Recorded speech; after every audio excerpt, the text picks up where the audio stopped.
Como tu nueva esposa, te permito que tu madre viva en mi antiguo apartamento, anunció mi nuera en la fiesta de bodas. Yo sonreí. Lo agradezco, pero vivo muy feliz en mi propiedad. Mi hijo me interrumpió de inmediato.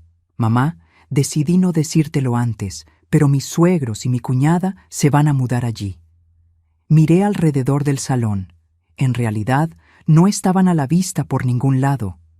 Entonces dije, muy fuerte.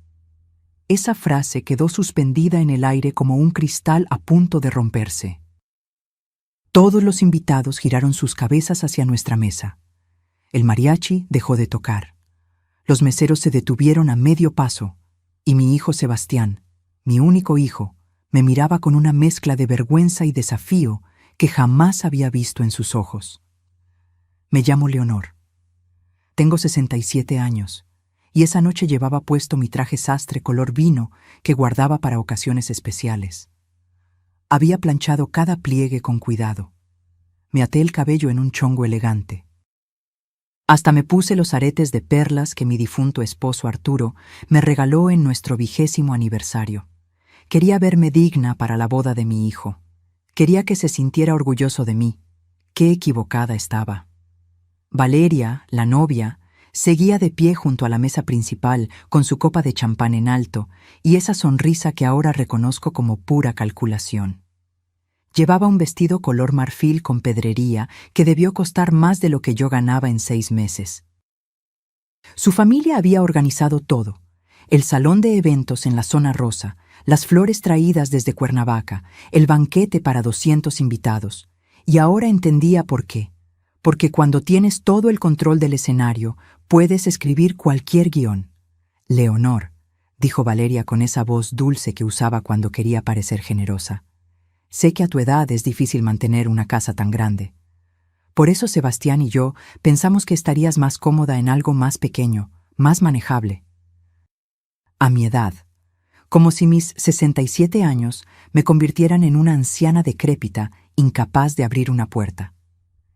Y como mis papás y mi hermana Mónica están pasando por un momento difícil, continuó, pensamos que sería perfecto que ellos te ayudaran con los gastos de tu casa mientras tú te instalas en el departamento de Sebastián.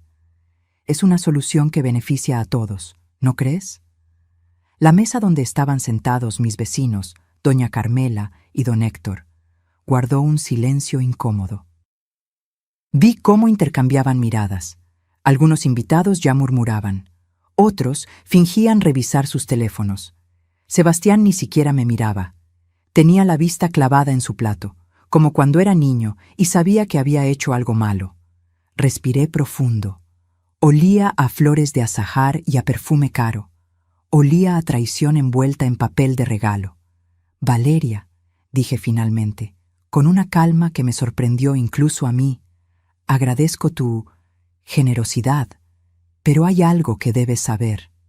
Me puse de pie. Todos los ojos estaban sobre mí. Esa casa que tan gentilmente quieres que deje no es solo mía. Es el resultado de 15 años trabajando 12 horas diarias después de quedar viuda. Es la herencia de mi esposo vendida ladrillo por ladrillo para pagar la universidad de mi hijo. Es cada peso que no gasté en mí para darle un futuro a Sebastián. Valeria parpadeó. Su sonrisa tembló apenas. Y lo más importante, continué, sintiendo cómo mi voz se hacía más firme, es que tus padres y tu hermana, esos que supuestamente se van a mudar a ayudarme, ¿dónde están? Porque llevo 3 horas en esta boda y no he visto a ninguno de ellos. El silencio ahora era absoluto. Sebastián se levantó de golpe. Su silla rechinó contra el piso de madera. Mamá, por favor, no hagas una escena, susurró con urgencia.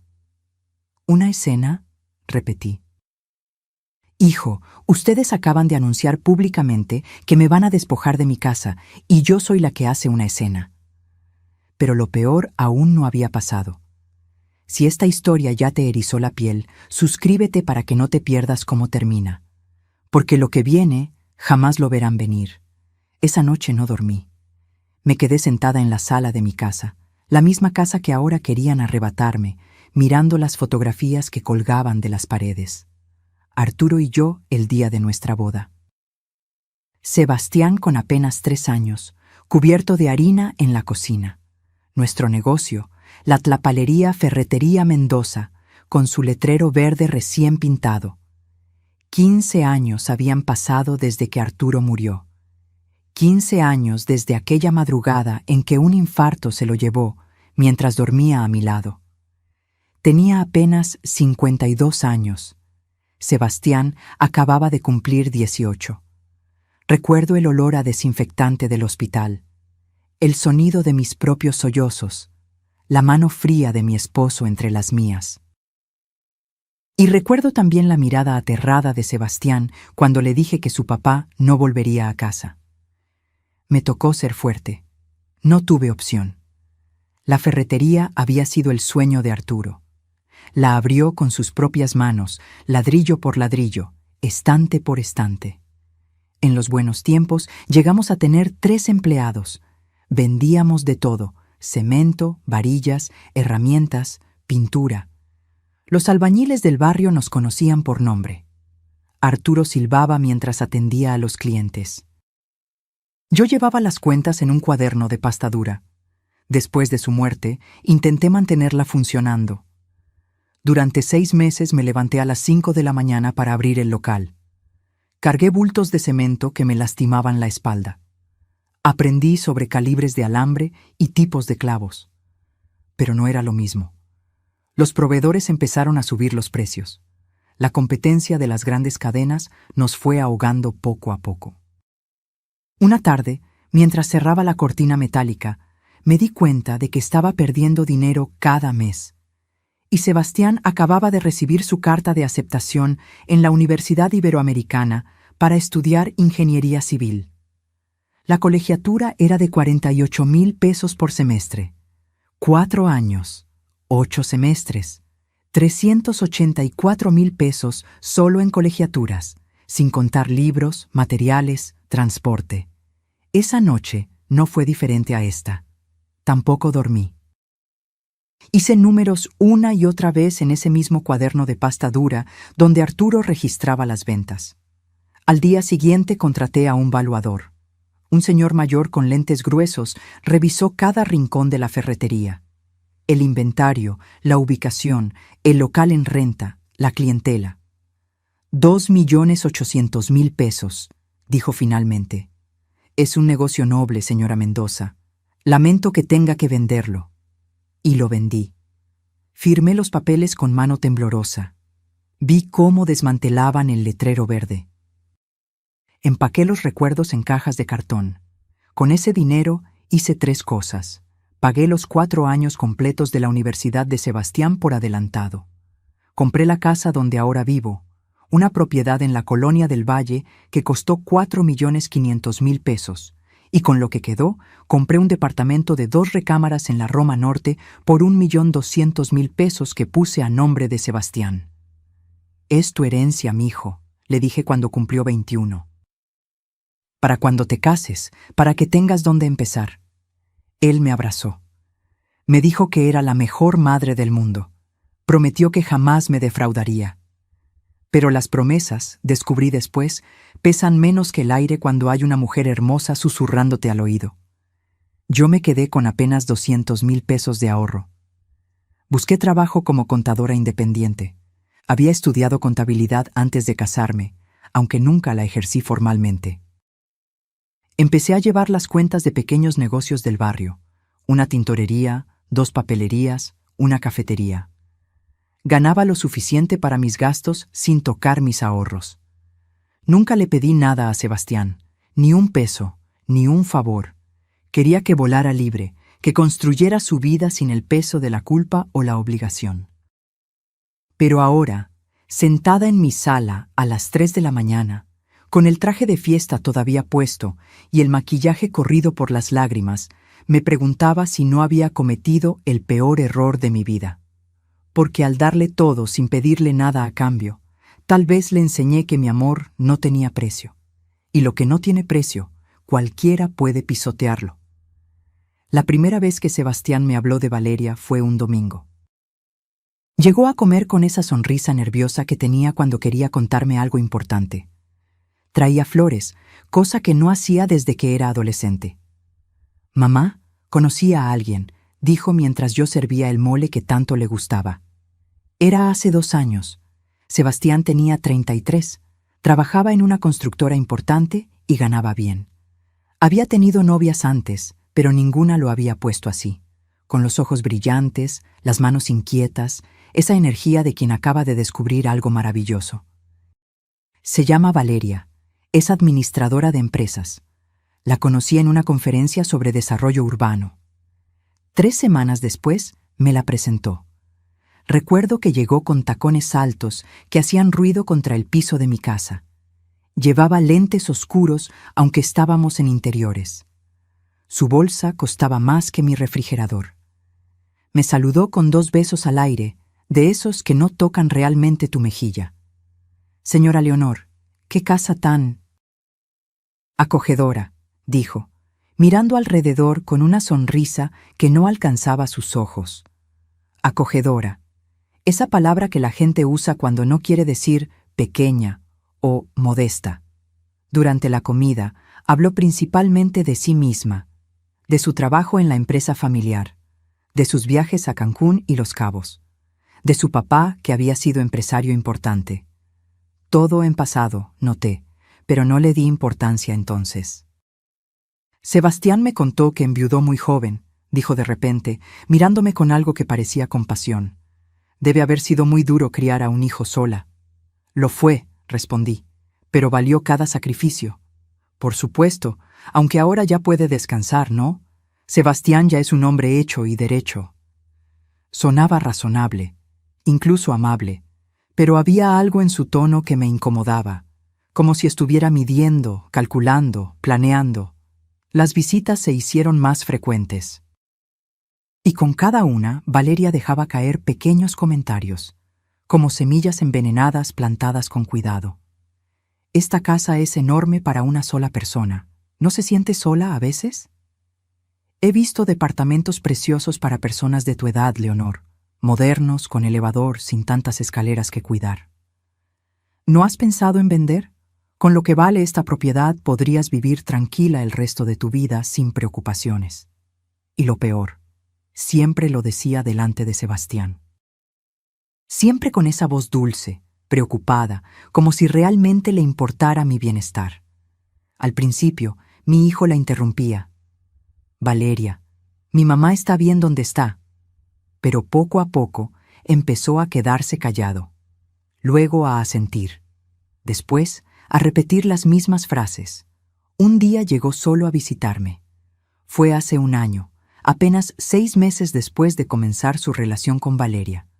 «Mamá, he estado pensando», dijo, removiendo nerviosamente su café. «Esta casa sí es muy grande para ti. Y el mantenimiento debe ser caro. Las escaleras, el jardín».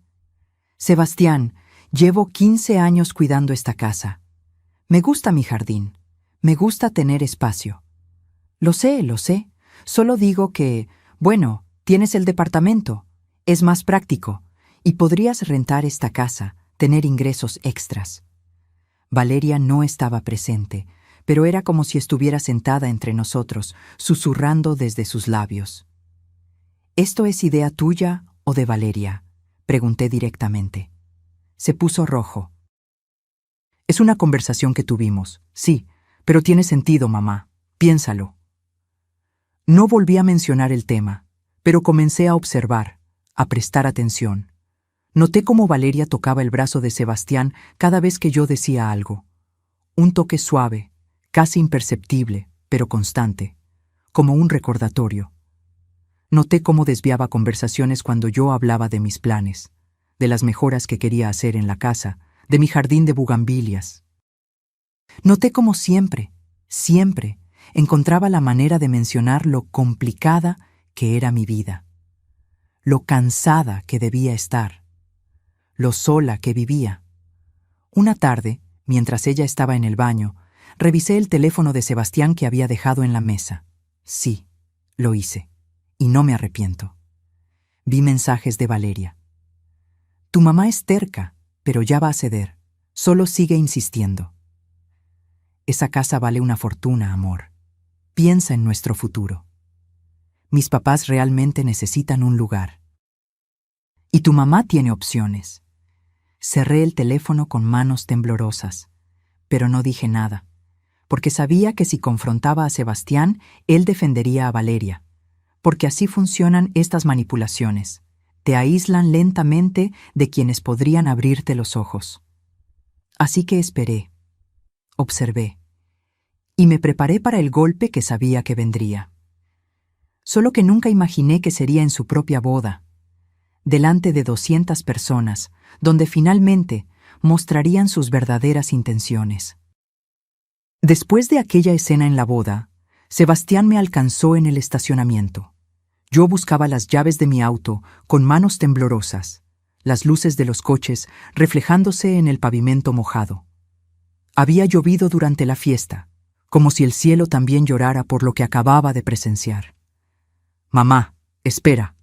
Su voz sonaba desesperada. Me detuve. No me di vuelta. «Necesito explicarte». ¿Explicarme qué, Sebastián? ¿Que decidieron mi vida sin consultarme? ¿Que me humillaron frente a toda esa gente? No fue así. Valeria solo quería...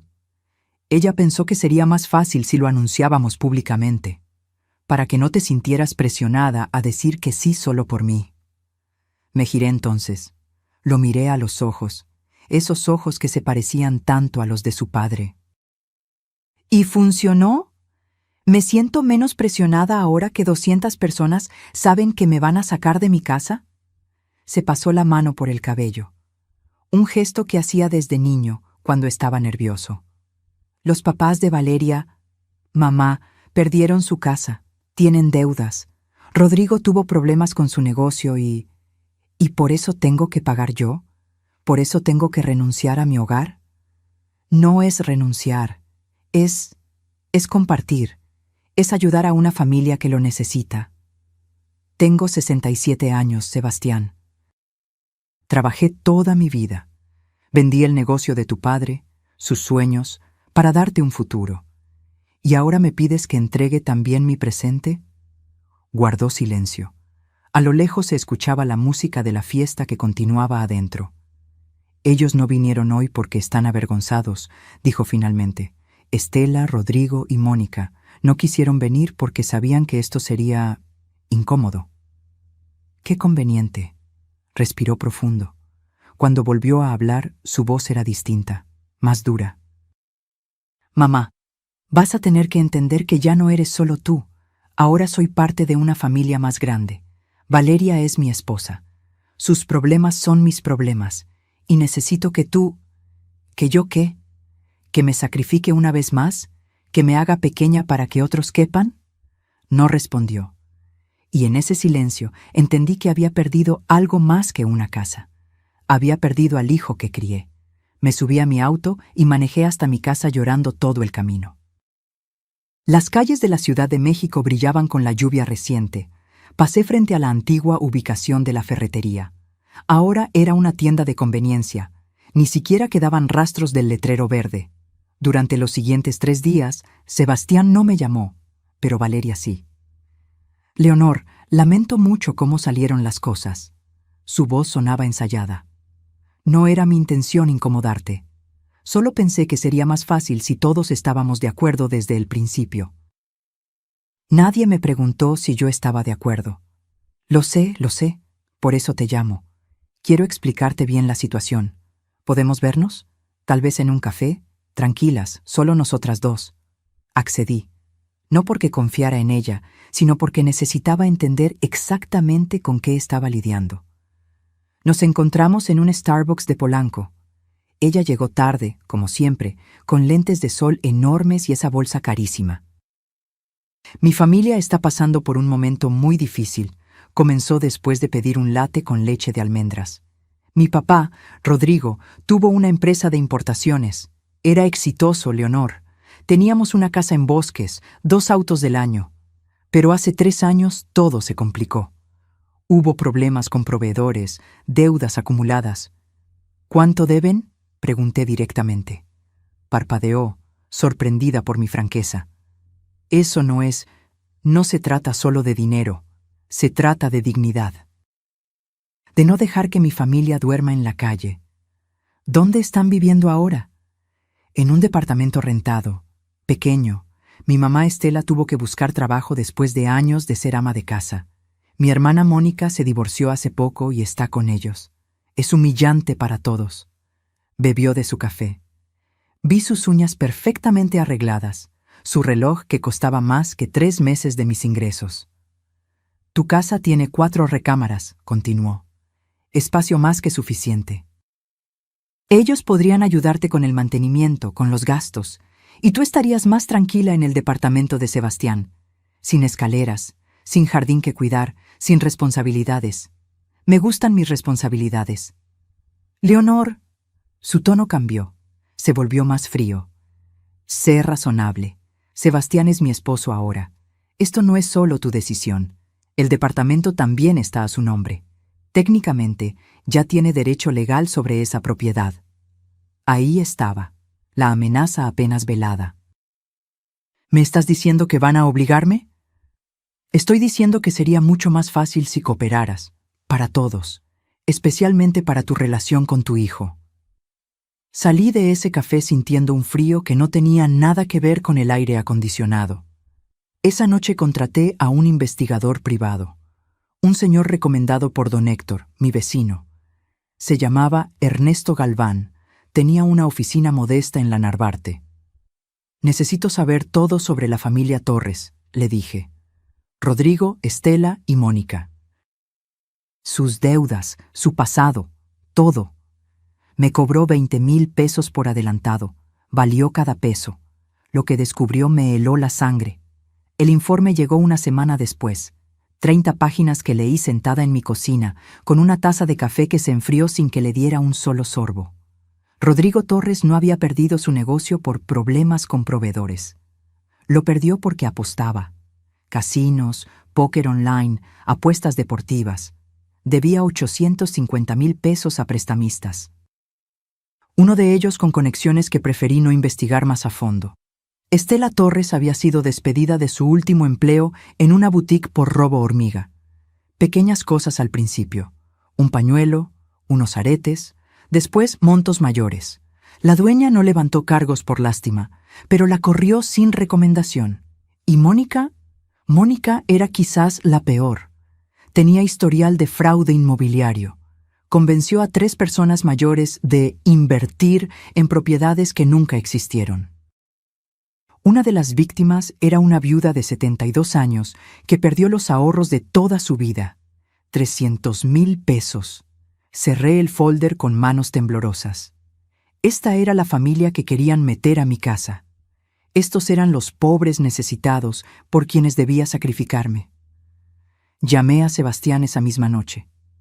Necesito hablar contigo, ahora. Mamá, son las 10 de la noche. Ahora, Sebastián. Llegó 1 hora después, solo. Valeria se había quedado en el departamento que ahora compartían. El que yo había comprado pensando en su futuro, no en su prisión. Le mostré el informe. Vi cómo su rostro cambiaba de color con cada página. Esto tiene que ser un error. Ernesto Galván es el mejor investigador de la zona. Todo está documentado, facturas, denuncias, testimonios. Se dejó caer en el sofá, el mismo sofá donde le leía cuentos cuando era niño. Valeria no sabía, ¿estás seguro? ¿O simplemente no querías saberlo tú? Guardó silencio. Sebastián, esta gente tiene problemas serios, deudas con personas peligrosas, antecedentes criminales, y tú quieres meterlos a mi casa, a la casa que compré con el dinero del negocio de tu padre. Son la familia de mi esposa, y yo soy tu madre. ¿Eso ya no significa nada? Se levantó bruscamente. Sabía que harías esto. Valeria me advirtió que tratarías de sabotear nuestro matrimonio. Me quedé helada. ¿Perdón? Siempre has sido controladora, mamá. Nunca te ha gustado ninguna de mis novias. Y ahora que finalmente encontré a alguien con quien quiero construir un futuro, haces todo lo posible por arruinarlo. Sebastián, no, déjame terminar. Estoy cansado de sentirme culpable. Sí, hiciste sacrificios. Sí, pagaste mi universidad. Pero eso no te da derecho a decidir cómo vivo mi vida. Solo te estoy mostrando la verdad. Tu verdad. La verdad según Leonor Mendoza, que siempre sabe más, que siempre tiene razón. Su voz temblaba de rabia. Valeria me ama, me eligió a mí, y si tú no puedes aceptar eso, entonces el problema eres tú. Se fue dando un portazo. El sonido resonó en toda la casa vacía. Durante los siguientes días, el silencio fue absoluto. Sebastián no contestaba mis llamadas. Mis mensajes quedaban en visto sin respuesta. Pero Valeria sí hizo algo mucho peor que el silencio. Comenzó a publicar en redes sociales. Historias en Instagram con mensajes como: cuando tu suegra prefiere una casa vacía antes que ayudar a su propia familia. Publicaciones en Facebook. Reflexión. ¿Hasta dónde llega el egoísmo de una madre que tiene todo y no quiere compartir nada? Nunca mencionaba mi nombre, pero nuestros conocidos en común sabían exactamente de quién hablaba.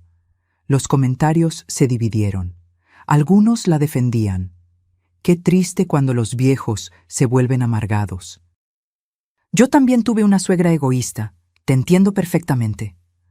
Otros me defendían a mí, pero eran menos, porque la narrativa de Valeria era más simple, más fácil de digerir. Mujer joven y bondadosa contra suegra cruel que no quiere ayudar.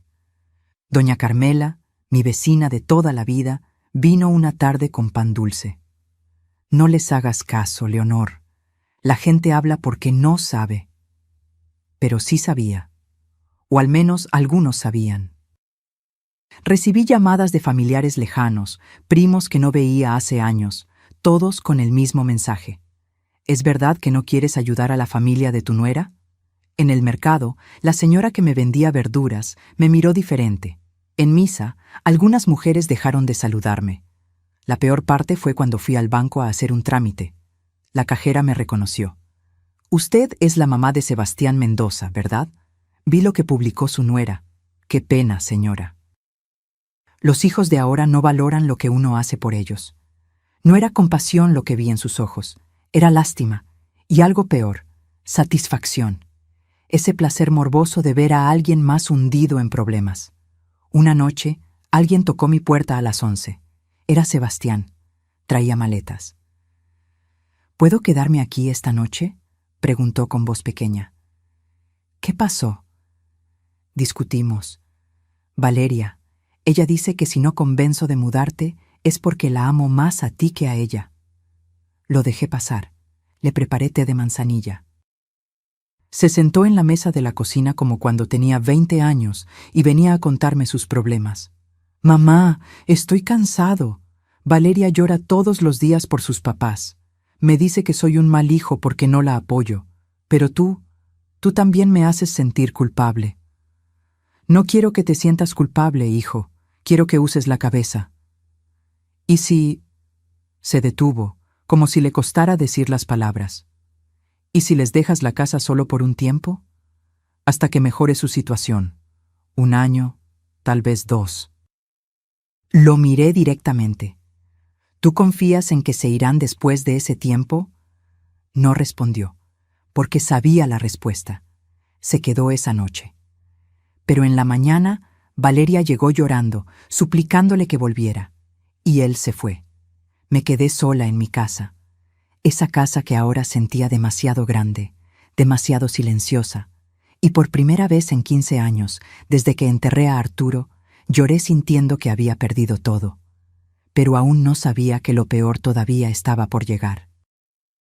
Pasaron 2 semanas sin noticias de Sebastián. 2 semanas en las que me desperté cada mañana con un peso en el pecho que no me dejaba respirar bien. Me paraba frente al espejo del baño y veía a una mujer que ya no reconocía. Ojos hinchados, arrugas más profundas, el cabello más gris de lo que recordaba. Pero el dolor, descubrí, puede convertirse en otra cosa cuando lo dejas reposar. Puede transformarse en claridad, en determinación, en algo frío y afilado como un cuchillo. Una mañana me desperté diferente, me até el cabello, Me puse mi blusa de siempre, preparé café y tomé una decisión. No iba a seguir siendo la víctima de esta historia. Llamé nuevamente a Ernesto Galván. Señora Mendoza, su voz sonaba sorprendida. No esperaba saber de usted tan pronto. Necesito que profundice más, mucho más. Quiero saber todo sobre Valeria también, su pasado, sus relaciones anteriores, su trabajo, todo. Eso va a costar. Tengo ahorros. Dígame cuánto. Acordamos 30,000 pesos más, dinero que dolía gastar, pero que sabía era una inversión en mi futuro. Mientras Ernesto trabajaba, yo también lo hice. Comencé a documentar todo. Cada mensaje de texto, cada publicación en redes sociales, cada interacción. Compré un cuaderno nuevo, de esos de pasta dura como el que usaba Arturo para el negocio. En la primera página escribí La verdad de los Torres. También contraté a un abogado. No cualquier abogado, licenciada Patricia Cervantes, especialista en derecho familiar y patrimonial. Tenía un despacho pequeño, pero su reputación era impecable. Cuénteme todo, dijo cuando nos sentamos en su oficina. Le conté. Desde la boda hasta las amenazas veladas de Valeria. Le mostré los documentos de propiedad de mi casa y del departamento. Se quitó los lentes y me miró con una expresión que no supe interpretar. Señora Leonor, ¿usted sabía que su casa no está completamente a su nombre? Sentí que el piso se movía bajo mis pies. ¿Cómo que no? Cuando compró esta propiedad hace 15 años, firmó un fideicomiso. Mire aquí. Señaló una cláusula en los documentos que yo ni siquiera recordaba haber leído. La casa está en un fideicomiso familiar. Usted es la fideicomitente y beneficiaria vitalicia. Sí, pero hay condiciones específicas. ¿Qué tipo de condiciones? Si alguien que no sea heredero directo de sangre vive en la propiedad sin el consentimiento expreso del fideicomitente, la propiedad puede revertir a, déjeme ver, una fundación benéfica designada en el anexo B. Me recargué en la silla. No recuerdo haber firmado eso. Es común. Muchos notarios incluyen estas cláusulas como protección adicional. ¿El notario que la atendió era amigo de su esposo? Sí, Ernesto Villalobos. Fue compañero de Arturo en la preparatoria. Entonces probablemente lo hizo para protegerla, para que nadie pudiera quitarle la casa o aprovecharse de usted después de enviudar. Mi mente trabajaba rápidamente. ¿Y si ya hay personas viviendo ahí? ¿Personas que yo no autoricé? Depende. ¿Cuánto tiempo llevan viviendo? Nadie vive ahí todavía, pero están presionándome para que los deje entrar. Entonces tiene una ventaja.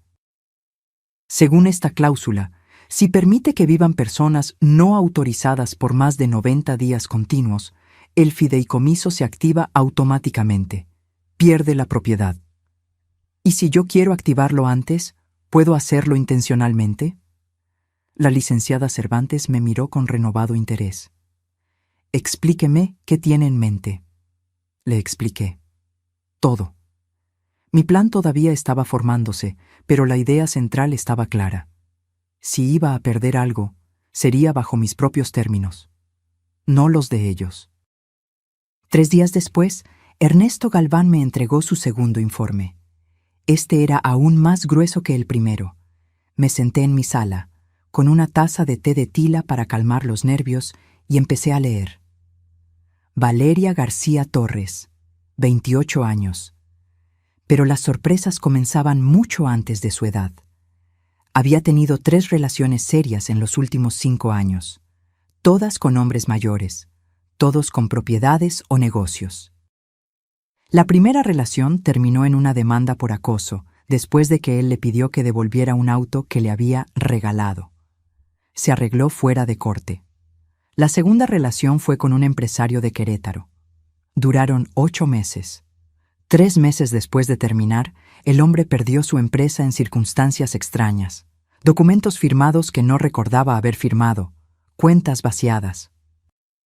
Nunca pudo probar que Valeria estuviera involucrada, pero el investigador había encontrado transferencias a nombre de Estela Torres en fechas sospechosas.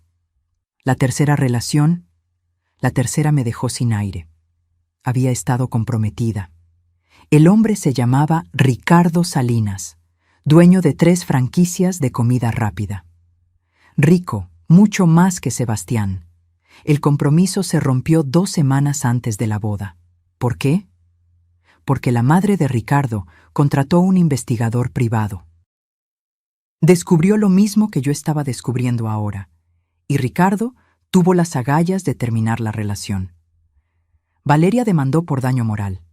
Perdió el caso, pero Ricardo tuvo que pagarle 50,000 pesos solo para cerrar el proceso sin más escándalos.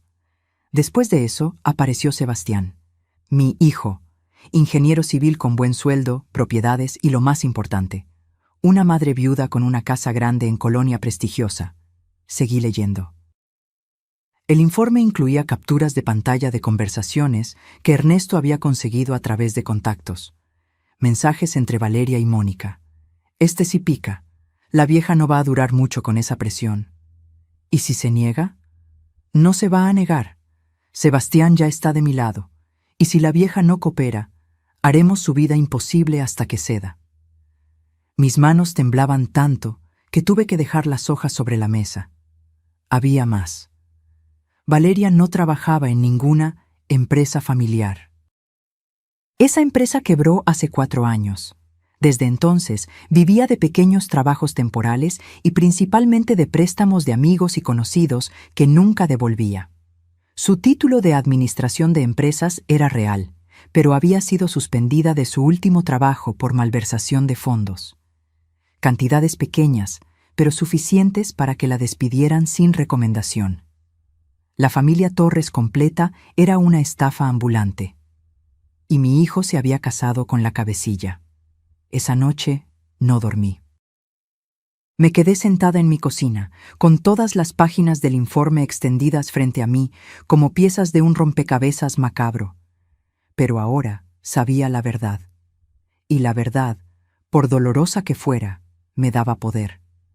El teléfono sonó a las 2 de la mañana. Era Sebastián. «Mamá». Su voz sonaba extraña. «Necesito decirte algo». «¿Qué pasó?» Firmé un contrato de arrendamiento de tu casa. Valeria me dijo que tú ya habías aceptado mudarte y que solo faltaba formalizar el acuerdo con sus papás. Yo firmé como avalista porque el departamento está a mi nombre». Me quedé en silencio, un silencio largo, pesado. «Mamá, ¿cuándo firmaste eso?» «Hace 3 días. Pero hoy vi el contrato completo y... Mamá dice que sus papás pueden vivir ahí por tiempo indefinido y que si tú no desalojas en 30 días, pueden iniciar un proceso legal». Cerré los ojos, respiré profundo. «Ya veo. Lo siento». Yo pensé... Valeria me dijo, «Ya sé lo que te dijo y sé lo que firmaste. ¿Qué voy a hacer?» «Tú ya hiciste tu elección, Sebastián. Ahora yo voy a hacer la mía». Colgué antes de que pudiera responder. Me serví una copa del brandy que guardaba para ocasiones especiales. Arturo lo había comprado para celebrar nuestro aniversario número 25. Nunca llegamos a ese aniversario. Bebí lentamente, sintiendo cómo el líquido quemaba mi garganta.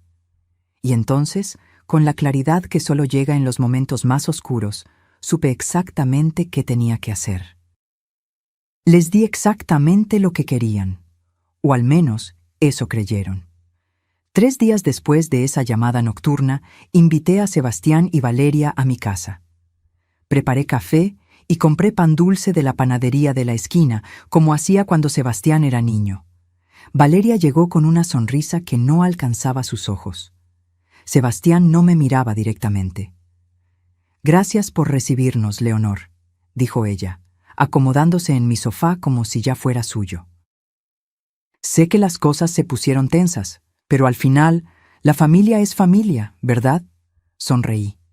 Una sonrisa cansada, derrotada, la sonrisa que querían ver. «Tienen razón. He estado pensando mucho estos días». Serví el café con mano ligeramente temblorosa, un detalle que no pasó desapercibido. Ya no soy joven. Esta casa es mucho para mí sola. Vi cómo Valeria se enderezaba, cómo sus ojos brillaban con victoria anticipada. El departamento de Sebastián es más práctico, continué. Sin escaleras, sin jardín que mantener. Y si la familia de Valeria realmente necesita ayuda... Mamá. Sebastián sonaba aliviado, casi culpable. Solo necesito tiempo para organizar mis cosas, dije suavemente. 15 años aquí, muchos recuerdos que empacar. Por supuesto, respondió Valeria rápidamente. Tómate el tiempo que necesites. 2 semanas, 1 mes. 3 semanas, dije. Me mudo en 3 semanas. Valeria extendió su mano sobre la mesa y apretó la mía. Sus dedos estaban fríos. Eres una mujer sabia, Leonor. Esto es lo mejor para todos. Cuando se fueron, me quedé sentada en mi sala durante horas, mirando cada rincón, el sillón donde Arturo leía el periódico, la mancha en la pared que dejó Sebastián cuando tenía 8 años y jugaba pelota dentro de la casa, las cortinas que había elegido hace 10 años, pero no lloré. Ya no tenía más lágrimas. La familia Torres se mudó 2 días después. No esperaron las 3 semanas. Llegaron con un camión de mudanzas un martes por la mañana. Yo me quedé ahí, viendo cómo descargaban muebles, cajas, televisores. Rodrigo Torres era un hombre de unos 60 años, barrigón, con ese aire de quien alguna vez tuvo dinero y nunca superó perderlo. Estela era delgada, nerviosa, con las manos siempre ocupadas en algo. Mónica tenía 32, rubia teñida, tacones altos, incluso para una mudanza. Señora Leonor, Rodrigo me saludó con una cordialidad falsa. Qué amable de su parte permitirnos quedarnos aquí. Se lo agradecemos enormemente. Es temporal, respondí. Por supuesto, solo hasta que mejore nuestra situación. Mentiroso. Podía verlo en sus ojos. No tenían intención de irse nunca. Les di un recorrido por la casa. Les mostré dónde estaban las llaves del agua, cómo funcionaba la calefacción, dónde guardaba las herramientas. Esta recámara era de mi hijo, dije, abriendo la puerta del cuarto que aún conservaba algunos de sus trofeos de fútbol. Perfecta para mí, dijo Mónica, entrando sin pedir permiso. Arrancó un póster de la pared. Esto tiene que irse, voy a pintar de rosa. Algo se apretó en mi pecho, pero solo asentí. En mi recámara, la principal, Estela tocaba mis cosas. ¿Este reloj? Señaló el reloj de pared antiguo que colgaba junto a la ventana. ¿Es de valor? Era de mi esposo. Su abuelo se lo regaló. Está un poco pasado de moda, ¿no? Pero seguro podemos venderlo. Estos antiguos a veces valen algo. No está en venta. Bueno, técnicamente ya no vives aquí, así que... Rió. Una risa aguda que me taladró los oídos. Empaqué mis cosas esenciales esa misma tarde. Ropa, documentos importantes, las fotos de Arturo y Sebastián. El reloj de pared me lo llevé también, envuelto en una cobija. Sebastián vino a ayudarme a cargar las cajas en su auto. Trabajamos en silencio. La familia Torres nos miraba desde la sala, bebiendo cervezas, comentando sobre qué iban a cambiar primero. Esa cocina está muy anticuada, escuché a Mónica decir. Necesita remodelación completa.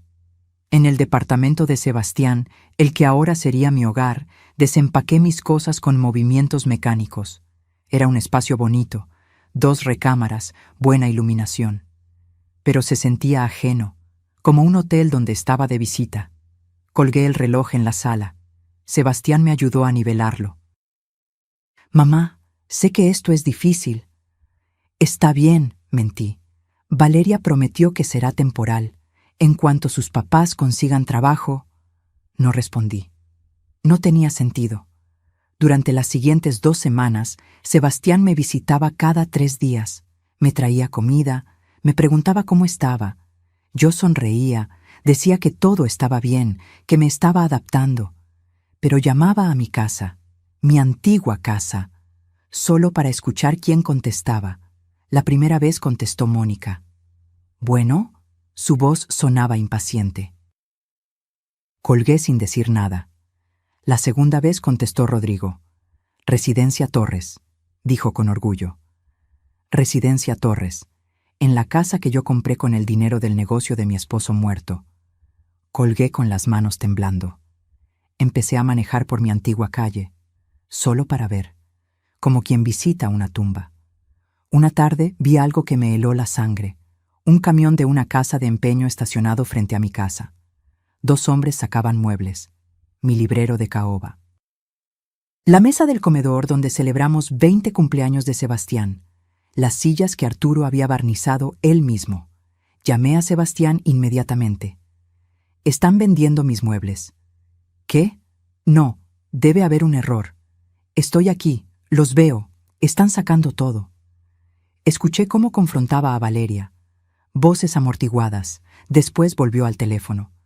Valeria dice que sus papás necesitaban dinero urgente, que tú dijiste que podían disponer de lo que no te llevaste. Jamás dije eso. Mamá, son solo cosas, muebles viejos. Eran las cosas de tu padre. Silencio largo. Lo siento, pero ya no puedo hacer nada. Ya se los llevaron. Esa noche recibí una llamada de doña Carmela, mi ex vecina. Leonor, necesito contarte algo. La familia esa, están destrozando tu jardín. Arrancaron todas tus bugambilias. Dicen que van a hacer una terraza moderna. Las bugambilias que había plantado hace 12 años, que regaba cada mañana, que podaba con mis propias manos. También vi que vendieron tu reloj de pared, continuó doña Carmela. El que estaba en la sala. Lo vi en una publicación de Facebook. Lo vendieron por 15,000 pesos. Ese reloj estaba en mi recámara. Me lo llevé. Entonces tenían otro igual, porque definitivamente era el tuyo. Tenía la inscripción en la parte de atrás, ¿no? Para Arturo, con amor eterno. Se me cortó la respiración. Habían entrado al departamento. Habían robado el reloj mientras yo no estaba. Llamé a Sebastián. No contestó. Le escribí. Me dejó en visto. Llamé a Valeria. Ella sí contestó. Leonor, no sé de qué hablas. Mi mamá encontró ese reloj en un closet de la casa. Pensó que lo habías dejado porque no lo querías. Mentirosa. Yo me lo llevé.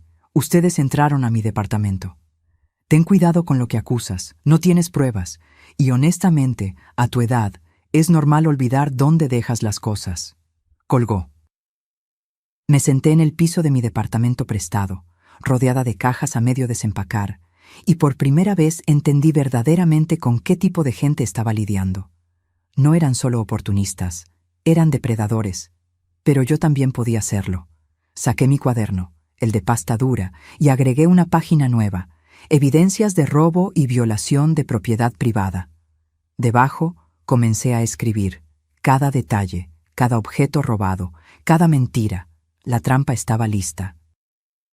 Solo faltaba que cayeran completamente en ella, y les faltaban exactamente 67 días para que se activara la cláusula del fideicomiso.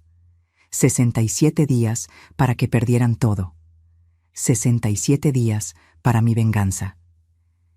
El día 75, después de que los Torres se mudaran a mi casa, llamé a la licenciada Cervantes. Es hora, dije simplemente. ¿Estás segura? Una vez que iniciemos esto, no hay vuelta atrás. Completamente segura. Nos reunimos en su oficina esa misma tarde. Llevé mi cuaderno, todas las evidencias que había recopilado, las fotografías que doña Carmela me había enviado, capturas de pantalla de las publicaciones donde vendían mis pertenencias. Han pasado más de 90 días, explicó la licenciada, revisando sus notas. Según la cláusula del fideicomiso, al permitir que personas no autorizadas vivan en la propiedad por más de 90 días consecutivos, usted ha violado los términos del contrato. Pero yo no los autoricé, ellos se impusieron.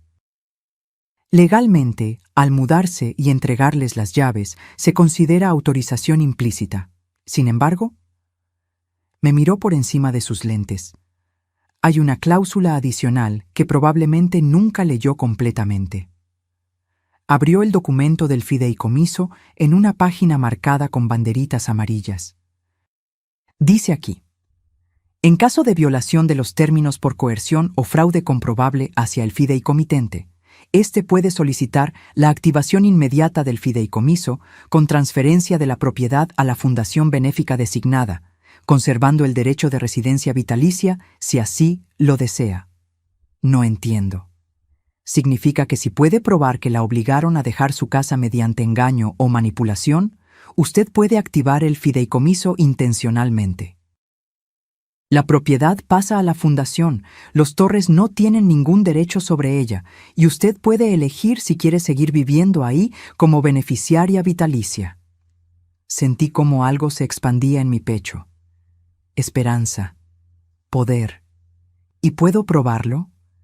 Con lo que me mostró hoy sí, el contrato de arrendamiento que su hijo firmó sin su consentimiento, los mensajes de texto amenazantes, las ventas no autorizadas de su propiedad personal, el robo del reloj, todo esto constituye coerción y fraude. ¿Cuánto tiempo tomará? Si presentamos hoy, y considerando que tenemos documentación sólida, podríamos tener una resolución en 3 semanas, tal vez 4. Háganlo. Esa noche no le dije nada a Sebastián, ni siquiera cuando vino con comida china y me preguntó cómo estaba. Comí mi chow mein en silencio, asentía en los momentos apropiados, dejaba que hablara sobre su trabajo. Valeria está muy feliz, comentó. Dice que sus papás finalmente se sienten en paz. Que tu casa les dio estabilidad. ¡Qué bien!, respondí con una sonrisa suave. ¿Ves, mamá? Al final todo salió bien. Solo necesitabas adaptarte al cambio. Quise gritarle. Quise mostrarle todas las fotos, todas las pruebas de lo que su preciosa esposa y su familia estaban haciendo. Pero me contuve. El silencio también es un arma, y yo estaba aprendiendo a usarlo. Una semana después, recibí la notificación oficial. La licenciada Cervantes había presentado la demanda. El juzgado familiar había aceptado el caso con carácter urgente, dada la evidencia de fraude y manipulación hacia una mujer mayor. Ahora viene la parte interesante, me dijo por teléfono. Van a notificar a todas las partes involucradas, su hijo, su nuera y los residentes actuales de la propiedad. Tienen 5 días hábiles para responder. ¿Y después? Después hay una audiencia, y ahí es donde usted va a tener que ser muy fuerte, Leonor. Van a intentar pintarla como la villana, como la madre egoísta que se arrepintió de ayudar. ¡Que lo intenten! La notificación llegó un martes. Sebastián apareció en mi departamento a las 8 de la noche. No tocó. Tenía llave. Entró como huracán. ¿Qué es esto?, gritó agitando los papeles. ¿Una demanda? ¿Nos estás demandando? Me quedé sentada en el sofá, con mi tejido en las manos. Había comenzado a tejer una bufanda. Algo para mantener las manos ocupadas. No los estoy demandando a ustedes. Estoy ejerciendo mi derecho sobre mi propiedad. Es lo mismo. Mamá, ¿cómo pudiste? La familia de Valeria va a quedar en la calle. Como yo quedé de mi propia casa. Tú elegiste mudarte. Dejé el tejido a un lado. Lo miré directamente. ¿Elegí? Sebastián, firmaste un contrato a mis espaldas. Me presionaron públicamente en tu boda. Vendieron los muebles de tu padre. Robaron el reloj que tu papá amaba. Destruyeron mi jardín. ¿Eso es elegir? Se pasó las manos por el cabello. Un gesto que ahora me recordaba más a su suegro que a Arturo. Fueron errores, malentendidos. Pero esto es cruel, mamá. Valeria está destruida. Llora todos los días. Qué conveniente. ¿Qué te pasó?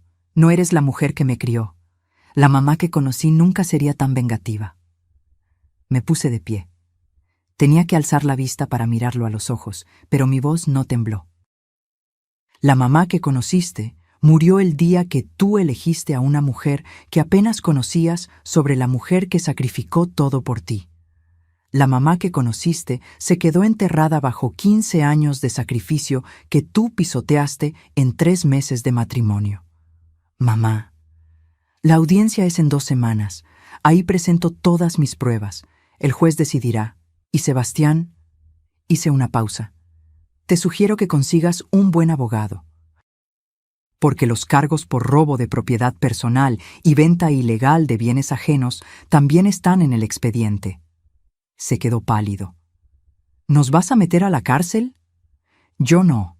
La ley lo hará si encuentran culpables a quienes vendieron el reloj de tu padre, mis muebles y todo lo demás. Se fue sin decir más. La puerta se cerró con un ruido sordo. Me senté de nuevo. Mis manos temblaban, pero no de miedo, de adrenalina, de poder recuperado. Esa noche Valeria me llamó. Su voz ya no era dulce. Era puro veneno. Vieja miserable, ¿crees que vas a ganar? Tengo abogados, buenos abogados, y voy a hundir tu nombre en el lodo. Cuando termine contigo, nadie en esta ciudad va a querer verte. Inténtalo, respondí con calma, pero te sugiero que mejor uses ese dinero de abogados para buscar dónde van a vivir tú y tu familia en 3 semanas. Sebastián va a elegirme a mí. Lo sabes, ¿verdad? Te va a abandonar. Vas a morir sola, amargada, sin nadie. Quizás, pero voy a morir en mi casa. O al menos sabiendo que hice lo correcto. Colgué. Las 2 semanas siguientes fueron un infierno. Valeria cumplió su amenaza. Publicó en todas sus redes sociales. Me pintó como la suegra del demonio. Una mujer cruel que estaba desalojando a una familia vulnerable. Recibí mensajes de odio, llamadas anónimas. Alguien rayó mi auto con las palabras «vieja egoísta». Pero también recibí otras llamadas. De las víctimas anteriores de Mónica. Del exprometido de Valeria, Ricardo, quien ofreció declarar en mi favor. De vecinos que habían visto cómo los Torres destruían mi propiedad. La licenciada Cervantes organizó todo meticulosamente. Cada evidencia, cada testimonio, cada documento. Vamos a ganar, me dijo la noche antes de la audiencia. Pero prepárese, mañana va a ser difícil. Estoy lista. Y lo estaba. Después de 75 días de sentirme pisoteada, humillada, invisible, finalmente estaba lista para rugir. El día de la audiencia me desperté antes del alba. Me puse mi traje sastre gris, el mismo que usaba cuando llevaba contabilidades importantes. Me peiné con cuidado. Me pinté los labios de un rojo discreto. Quería verme como lo que era, una mujer de 67 años que sabía exactamente lo que valía. La licenciada Cervantes me recogió a las 7:30. ¿Nerviosa?, preguntó mientras manejaba hacia el juzgado. Tranquila, respondí, y era verdad. Había pasado por demasiado para tener miedo ahora. La sala de audiencias era más pequeña de lo que imaginaba. Paredes color beige, escritorios de madera oscura, el escudo nacional colgado detrás del estrado del juez. Olía a papel viejo y a desinfectante. Los Torres ya estaban ahí. Rodrigo con un traje que le quedaba apretado en el vientre. Estela con un vestido negro como si fuera a un funeral. Mónica con tacones demasiado altos y maquillaje demasiado marcado. Y Valeria. Valeria llevaba un vestido sencillo color crema, sin joyas, con el cabello recogido en una cola de caballo. La imagen perfecta de la humildad. Sebastián estaba sentado junto a ella. No me miró cuando entré. El juez era un hombre de unos 50 años, de lentes gruesos y expresión seria. Se llamaba Héctor Ramírez, según la placa en su escritorio. «Buenos días», dijo cuando todos estuvimos sentados. «Estamos aquí por el caso de Leonor Mendoza, viuda de Sánchez, contra la familia Torres García, en relación con la propiedad ubicada en...». Leyó la dirección completa de mi casa. Mi antigua casa. «Licenciada Cervantes, puede proceder con su apertura». Patricia se puso de pie. Llevaba un portafolio café lleno de documentos. «Su señoría, vengo a representar a la señora Leonor Mendoza, una mujer viuda de 67 años que ha sido víctima de coerción, manipulación y fraude por parte de su nuera y la familia de ésta». Comenzó a presentar las evidencias, una por una, metódicamente. el contrato de arrendamiento que Sebastián firmó sin mi consentimiento, las capturas de pantalla de las publicaciones donde vendían mis muebles, los testimonios de doña Carmela sobre la destrucción de mi jardín, las fotografías del reloj de Arturo siendo vendido en línea, el abogado de los Torres, un hombre joven con demasiado gel en el cabello, intentaba objetar constantemente. Su señoría, la señora Mendoza, voluntariamente dejó la propiedad. Firmó documentos de entrega de llaves. No firmé ningún documento, interrumpí. El juez me miró. Señora Mendoza, por favor espere su turno para declarar. Disculpe, su señoría. Patricia continuó. Presentó los mensajes entre Valeria y Mónica que el investigador había conseguido. Esos donde llamaban vieja y planeaban presionarme hasta que cediera. Vi cómo Valeria palidecía. Su señoría, dijo su abogado, esos mensajes privados fueron obtenidos ilegalmente. Fueron obtenidos por un investigador privado licenciado, respondió Patricia. Completamente legal bajo el artículo 16 constitucional cuando hay sospecha fundada de fraude. El juez tomaba notas sin expresión. Después fue el turno de los Torres para defenderse. Su abogado llamó primero a Valeria al estrado. Señorita Torres, señora de Mendoza, corrigió ella con voz suave.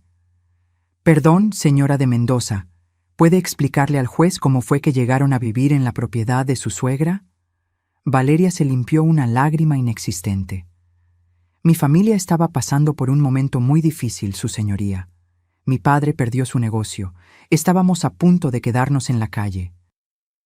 Cuando Sebastián y yo nos casamos, su mamá, Leonor, nos dijo que nos ayudaría, que podíamos usar su casa mientras ella se mudaba a un lugar más pequeño. ¿Ella se ofreció voluntariamente? Sí, dijo que era su regalo de bodas para nosotros. Mentira. Mentira descarada. ¿Y los muebles que vendieron? Leonor nos dijo que tomáramos lo que quisiéramos, que ella ya no los necesitaba, incluso nos dio permiso de hacer modificaciones en la casa. ¿Y el reloj? Ese reloj estaba en un closet. Pensamos que lo había olvidado. Mi mamá lo vendió para comprar comida. No sabíamos que era importante.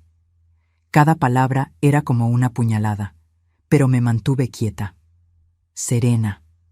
El juez la miró directamente. ¿Tiene pruebas de que la señora Mendoza autorizó estas acciones? Valeria titubeó. Fue verbal, todo fue de palabra. Entiendo. Llamaron después a Sebastián. Mi hijo subió al estrado evitando mi mirada. Señor Mendoza, dijo el abogado de los Torres. ¿Su madre estaba de acuerdo con el arreglo? Sebastián se removió incómodo en su asiento. Ella estaba reacia al principio, pero eventualmente entendió que era lo mejor. ¿Usted diría que la obligaron? No, yo no lo creo. ¿No lo cree o no la obligaron? La voz del juez era afilada. Hubo presión, sí, pero ¿presión de quién? Sebastián miró a Valeria. Ella le sostuvo la mirada con ojos suplicantes. De las circunstancias. La familia de Valeria necesitaba ayuda y... Responda a la pregunta, señor Mendoza. ¿Su madre fue presionada o no? El silencio se extendió, pesado, denso. Sí, dijo finalmente, en voz baja. Sí fue presionada. Escuché el grito ahogado de Valeria. El juez tomó nota. Después me tocó a mí. Subí al estrado con paso firme. Puse mi mano sobre la Biblia y juré decir la verdad. Y la dije. Toda. Sin adornos, sin dramatismos. Solo los hechos.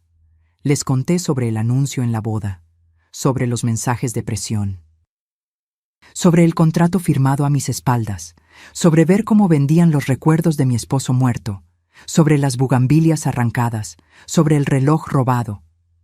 ¿Por qué no se defendió antes, señora Mendoza?, preguntó el juez. Porque tenía miedo de perder a mi hijo. Pensé que si cedía, si me hacía pequeña, él volvería a mí. Pero me equivoqué. Cuando cedes ante los buitres, no te dejan en paz. Solo van por más carne. Valeria se puso de pie. Eso es mentira. Ella es la manipuladora aquí, siempre lo ha sido.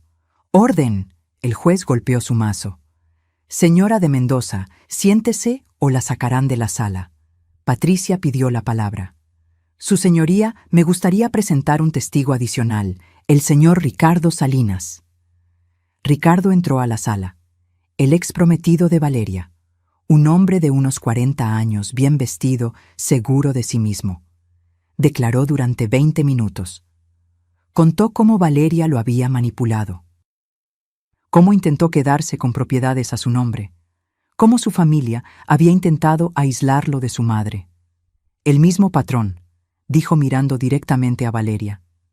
Encuentra un hombre con recursos, se acerca a él haciéndose la víctima, manipula para obtener propiedades, y cuando ya no puede sacar más, busca al siguiente. Valeria lloraba ahora, llantos reales, desesperados. El juez revisó todos los documentos durante lo que pareció una eternidad. He visto suficiente, dijo finalmente. La evidencia presentada demuestra claramente un patrón de coerción y fraude. Además, según los términos del fideicomiso presentado, la propiedad estaba protegida contra exactamente este tipo de situación. Miró a los Torres. La familia Torres tiene 72 horas para desalojar completamente la propiedad ubicada en... Leyó la dirección. Cualquier bien que permanezca después de ese plazo será considerado abandonado. Además, se ordenará una investigación por los cargos de venta ilegal de propiedad ajena. ¡No!, gritó Estela. ¡No tenemos a dónde ir! Debieron pensarlo antes de destruir el patrimonio de la señora Mendoza. Luego me miró a mí. Señora Mendoza, según los términos del fideicomiso, usted tiene dos opciones: recuperar la residencia vitalicia en la propiedad o proceder con la transferencia a la fundación benéfica designada, que según veo aquí es Fundación Mujeres Viudas en Esperanza. Respiré profundo. Elijo la transferencia a la fundación, su señoría, con la condición de que esa casa se use para albergar temporalmente a mujeres viudas que hayan perdido sus hogares por circunstancias injustas. Mujeres como yo, casi fui. El juez asintió con algo que parecía aprobación. Así se hará. Esta audiencia ha concluido. Cuando salimos de la sala, Sebastián me alcanzó en el pasillo. Mamá, yo no sabía que Valeria... Sí sabías, solo no quisiste ver. ¿Puedes perdonarme? Lo miré. Mi hijo, el niño que cargué en brazos, el joven que aplaudí en su graduación, el hombre que eligió a una extraña sobre mí. Algún día, tal vez. Pero hoy no, Sebastián. Hoy necesito sanar. Me alejé sin mirar atrás. Valeria estaba recargada contra la pared, sollozando. Rodrigo gritaba obscenidades. Estela lloraba. Mónica ya estaba al teléfono, probablemente buscando dónde esconderse de los cargos que vendrían. Pero yo caminé por ese pasillo con la cabeza en alto. Porque por primera vez en meses respiraba libre. 72 horas después regresé a mi casa. La licenciada Cervantes me acompañó, junto con un oficial del juzgado y 2 testigos. Los Torres ya habían sacado sus cosas. Dejaron la casa como campo de batalla. Paredes rayadas, pisos sucios, basura acumulada en las esquinas. Arrancaron hasta las cortinas. El jardín era un páramo de tierra removida, donde antes crecían mis bugambilias. Caminé por cada habitación sintiendo una mezcla de tristeza y liberación. En la cocina, alguien había quemado el piso de linóleo. En mi antigua recámara habían pintado las paredes de un rosa chillante. El baño principal tenía el espejo roto, pero seguía siendo mi casa. «Lo siento, señora Mendoza», dijo el oficial. «Hay gente que no respeta nada». «No importa», respondí. «Las paredes se pueden pintar, los pisos se pueden reparar». La dignidad robada es más difícil de recuperar, y yo ya recuperé la mía. Pasé los siguientes días limpiando. Doña Carmela vino a ayudarme. Don Héctor trajo herramientas para reparar lo que se podía reparar. Otros vecinos, los que siempre me habían apoyado, llegaron con escobas, cubetas, pintura. «Esto es increíble, Leonor», dijo doña Carmela mientras restregábamos el piso de la cocina. «Lo que hiciste, defender tu casa así. No tuve opción, o me defendía o me hundía. ¿Y tu hijo? ¿Has sabido de él?». Negué con la cabeza. «Nada desde la audiencia. Volverá. Los hijos siempre vuelven cuando se les abre los ojos». No estaba segura de querer que volviera. No todavía. Una semana después, recibí una llamada de la Fundación Mujeres Viudas en Esperanza. La directora, una mujer llamada Graciela Ramos, quería reunirse conmigo. Nos vimos en un café de la Condesa. «Señora Mendoza», comenzó con una sonrisa cálida. «Primero que nada, déjeme decirle que lo que hizo es extraordinario. Esa casa puede albergar hasta 6 mujeres al mismo tiempo. Con las reparaciones adecuadas, será un refugio para quienes más lo necesitan». «¿Y yo?», pregunté. «El juez dijo que tenía residencia vitalicia si la quería». «Sí, podría vivir ahí como administradora, ayudar a coordinar el refugio, o si prefiere, podemos designar a otra persona y usted solo visitaría cuando quisiera». Pensé en ello. Pensé en vivir rodeada de mujeres que habían perdido todo, como casi lo pierdo yo. En convertir mi dolor en propósito. «Quiero participar», dije. «No como administradora de tiempo completo, soy vieja para eso, pero quiero ayudar, contar mi historia a las mujeres que lleguen, que sepan que se puede sobrevivir a la traición, que se puede recuperar la dignidad». Graciela extendió su mano. La estreché. 2 semanas después, la casa estaba transformada. Habíamos pintado todas las paredes de colores claros, compramos muebles sencillos pero dignos. Replantamos el jardín con nuevas bugambilias y también con rosas, jazmines y un pequeño huerto de hierbas aromáticas. La primera residente llegó un martes. Se llamaba Rosa. Tenía 58 años. Su hijo la había echado de su casa para que su novia se mudara. La historia me sonó terriblemente familiar. «No estás sola», le dije mientras le mostraba su habitación. «Aquí vas a sanar, y después vas a volar». Lloró en mis brazos, y yo lloré con ella. Porque ahora entendía que mi dolor no había sido en vano. Un mes después de la audiencia, Sebastián apareció en la puerta. Ya no se veía como el hombre seguro y orgulloso que había elegido a Valeria sobre mí. Tenía ojeras profundas. Había perdido peso. Su ropa estaba arrugada. «Mamá». Me quedé en la puerta sin invitarlo a pasar. «Me divorcié», dijo sin preámbulo. «Valeria, era todo verdad, todo lo que dijiste. La encontré intentando que yo firmara documentos para vender el departamento». «Mi departamento, el que tú compraste». «Lo siento», dije, y era sincera. «No, yo lo siento. Tardé demasiado en ver lo que siempre estuvo frente a mí. Me dejé cegar por... ni siquiera sé por qué. Por la idea del amor, supongo. Por no querer estar solo. El miedo a la soledad nos hace aceptar compañías tóxicas. ¿Podrás perdonarme alguna vez?». Lo miré. Mi hijo. El producto de mi amor con Arturo. El niño que cargué, que alimenté, que eduqué con todo lo que tenía. El perdón no se pide, Sebastián. Se gana, con tiempo, con acciones, con cambio real. ¿Qué tengo que hacer? Primero, ser honesto contigo mismo sobre por qué me traicionaste. No fue solo Valeria. Hubo algo en ti que eligió creerle a ella en lugar de confiar en mí.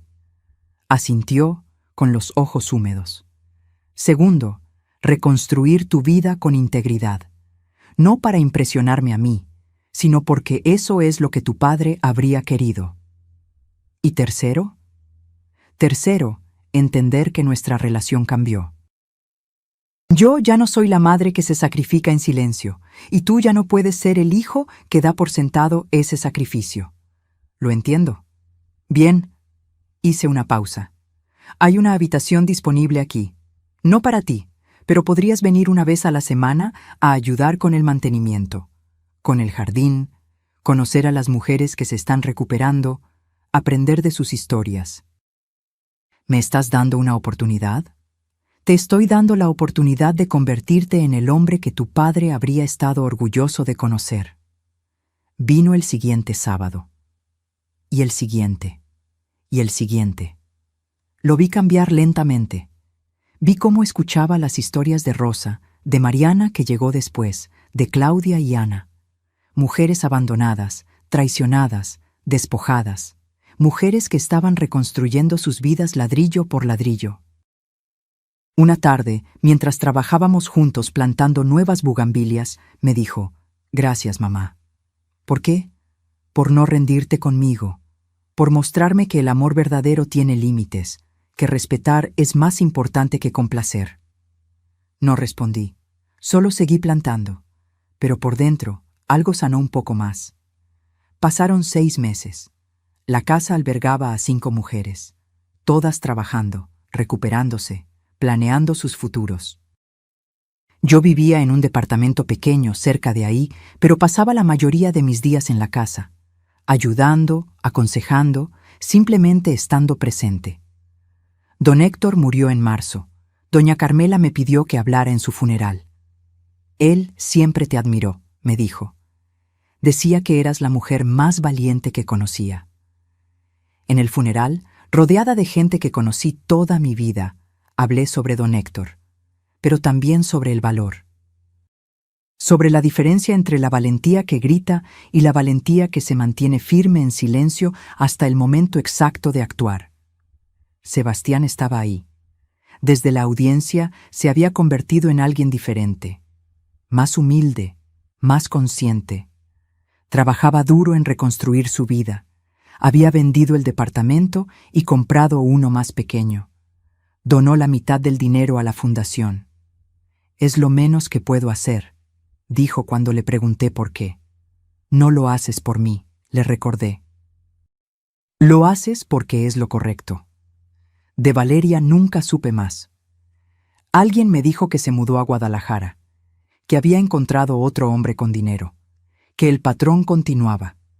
Los Torres enfrentaron cargos por la venta ilegal de mis bienes.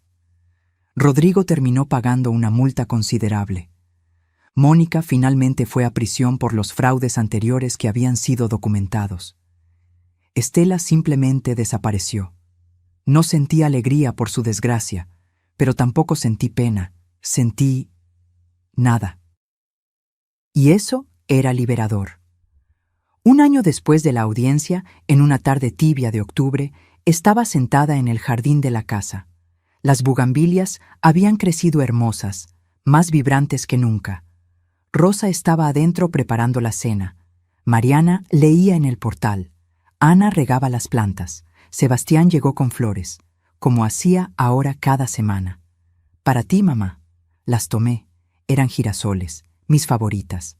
«¿Cómo estás?», preguntó, sentándose a mi lado. «Bien, realmente bien». Y era verdad. «Conocí a alguien», dijo tímidamente. «Se llama Patricia. Es profesora. ¿Te gustaría conocerla?» «¿Ya le contaste tu historia?» «Toda, incluyendo las partes feas, incluyendo lo que le hice a mi madre». «¿Y qué dijo?» «Que todos merecemos una segunda oportunidad, pero que las segundas oportunidades se ganan, no se regalan». Sonreí. Me agrada ya. Esa noche, después de que Sebastián se fue, me quedé sentada en el jardín hasta que oscureció. Miraba las estrellas apareciendo una por una en el cielo de la Ciudad de México. Pensé en Arturo, en cómo habría manejado todo esto, probablemente con más gracia que yo, pero también pensé que estaría orgulloso, no de la venganza, sino de la dignidad recuperada, porque esto nunca fue sobre castigar, fue sobre no permitir que me borraran. Rosa salió con 2 tazas de té. «Pensé que le gustaría un poco de compañía, señora Leonor». «Gracias, hija». Se sentó a mi lado en silencio. Después de un rato dijo: «Mi hijo llamó hoy». «¿Sí?» «Quiere hablar. Dice que su novia lo dejó cuando se dio cuenta de que yo no tenía dinero que darle». «¿Y qué le dijiste?» «Que lo vería, pero en mis términos. Que si quiere una relación conmigo, tiene que ganársela». Le apreté la mano. «Bien hecho». Aprendí de la mejor. Bebimos nuestro té en silencio mientras la noche se instalaba completamente. Y en ese silencio entendí algo fundamental. La verdadera riqueza nunca estuvo en la casa, ni en los muebles, ni en las propiedades. La verdadera riqueza estaba en saber cuándo pelear, cuándo ceder, y cuándo simplemente caminar con la cabeza en alto, sabiendo que hiciste lo correcto. Estaba en no permitir que te conviertan en víctima de tu propia bondad. Estaba en entender que el amor sin respeto es solo manipulación disfrazada. Y estaba en saber que nunca es tarde para defender lo que te pertenece, no por codicia, sino por dignidad. Miré hacia la casa, las luces encendidas en cada ventana, mujeres que habían tocado fondo y ahora se levantaban, mujeres que, como yo, habían aprendido que rendirse no es la única opción. Y sonreí, porque esta casa, con su historia de dolor transformado en refugio, era mi mejor venganza contra aquellos que pensaron que podían quebrarme. No me quebraron, me fortalecieron. Y esa era una victoria mucho más dulce que cualquier otra cosa que pudiera haber imaginado. Reflexión final. A veces la vida nos pone en situaciones donde tenemos que elegir entre ser amables o ser fuertes. Yo aprendí que las mujeres más poderosas son las que saben ser ambas cosas, pero nunca al costo de su propia dignidad. Si mi historia te tocó el corazón, si alguna vez te has sentido invisible en tu propia vida, si has sacrificado tanto que olvidaste que tú también importas, entonces escribe en los comentarios desde dónde nos acompañas. Cuéntame tu historia. Porque todas tenemos una, y todas merecemos ser escuchadas. Dale like si crees que el respeto se gana, no se mendiga. Y suscríbete para seguir compartiendo historias de mujeres que se negaron a ser borradas de sus propias vidas, porque al final la verdadera herencia no son las casas ni el dinero, es la dignidad con la que enfrentamos las tormentas. Y eso nadie te lo puede quitar. Fin.